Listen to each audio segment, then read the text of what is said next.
1999 में बनी company Sai life sciences का 11 से 13 दिसंबर के बीच आईपीओ खुलने वाला है। इस पर हमने साई लाइफ साइंसेज के मैनेजमेंट के साथ खास बातचीत की। आइए आपको सुनाते हैं क्या कहना है मैनेजमेंट का। साई लाइफ साइंसेज के एमडी और सीईओ कृष्णम राजू कुनुमुरी और कंपनी के सीएफओ शिव कृष्णन चित्तौर दोनों ही हमारे साथ जुड़े हैं। जेंटलमैन, आपका स्वागत है। हमारे साथ जुड़ने के लिए, अपना समय देने के लिए बहुत शुक्रिया। और लिस्टिंग कैटेगरी में मार्केट में आपकी एंट्री होने वाली है, इसके लिए आपको ढेरों शुभकामनाएं। सबसे पहले मिस्टर कुनुमुरी, आपसे ही सवाल पूछना चाहूंगी। एक डिफरेंट तरीके का बिजनेस है, आपके जोग्राफिक मिक्स क्या है, बिजनेस स्ट्रक्चर क्या है, बिजनेस मॉडल क्या है, स्ट्रैटेजी क्या है, वहां से शुरुआत करते हैं। हमारे व्यूअर्स इंटरेस्ट के लिए बताएं।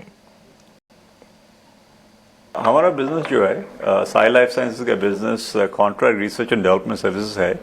हमारा काम है कि वो इनोवेटिव कंपनीज जो है ना, बड़ा फार्मास्यूटिकल कंपनीज है ग्लोबल में, उसके साथ पार्टनरशिप कराना है, जो डिस्कवरी सर्विसेज से कमर्शियल मैन्युफैक्चरिंग तक पूरा सर्विस दे रहा है।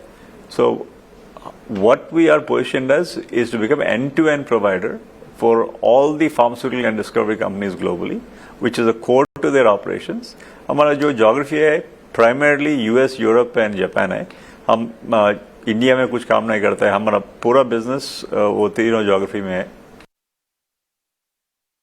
Mr. Kanumuri, when you say US, UK and Japan, यहाँ पर आपके प्राइमरी बिजनेसेस हैं। जोग्राफिक फ्रंट पर जहाँ आप बात कर रहे हैं, एक तो इम्पैक्ट बायोसिक्योर का किस तरह से पड़ता हुआ देखने को मिलेगा, और जब आप यूएस के बिजनेस की ही बात कर रहे हैं तो नई गवर्नमेंट जो है उन्होंने इम्पैक्ट इनोवेटर्स पर जो लेटेस्ट डेवलपमेंट्स किए हैं उन पर आपके व्यूज़ क्या हैं? हमारा ये बायोसिक्योर एक्ट है जी, वो इम्पैक्ट है कि जो कुछ भी कंपनीज चाइना में काम कर रहा है, तो फ्यू कंपनीज वो चाइना में 2032 तक ये यूएस कंपनीज जो है, यूरोपियन कंपनीज जो है, जो यूएस गवर्नमेंट को भेज रहा है, उससे कॉन्ट्रैक्ट्स खत्म करना है। सो अभी क्या हो रहा है कि पूरा कंपनीज देख रहे हैं कि किस कंट्री पे जाना है और किधर से कैपेसिटी बिल्ड करना है। और यूरोप है, जो इंडिया है, लेकिन इंडिया एक ही जो कंट्री है जो कॉस्ट चाइना का कॉस्ट इक्वेशन और स्केल इक्वेशन मीट कर सकता है। सो इंडिया का अपॉर्चुनिटी बहुत ज़्यादा है। अभी जब इंडिया मार्केट देखे तो हम बस चाइना से 5% ऑफ द मार्केट, 20 गुना ज़्यादा है चाइनीज मार्केट। सो हमारा जो बिजनेस आने वाला है नेक्स्ट 5-10 ईयर्स में बहुत बड़ा अपॉर्चुनिटी है पूरा इंडियन कंपनीज को। लेकिन जो कंपनीज 20 साल से काम कर रहा है, रिलेशनशिप है, वो पहले बेनिफिट होगा।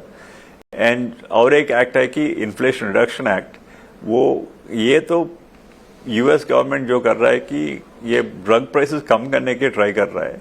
सो इधर भी इंडिया का एडवांटेज है, बिकॉज लेकिन यूरोप से और यूएस से बेहतरीन प्राइसेस इंडिया में मिलेगा, जो कॉस्ट एफिशिएंटली डिलीवर कर सकता है।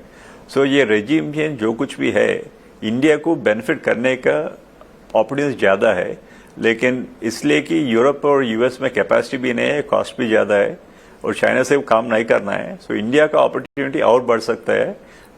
ये गवर्नमेंट चेंज पूरा को बेनिफिट हो सकता है अभी।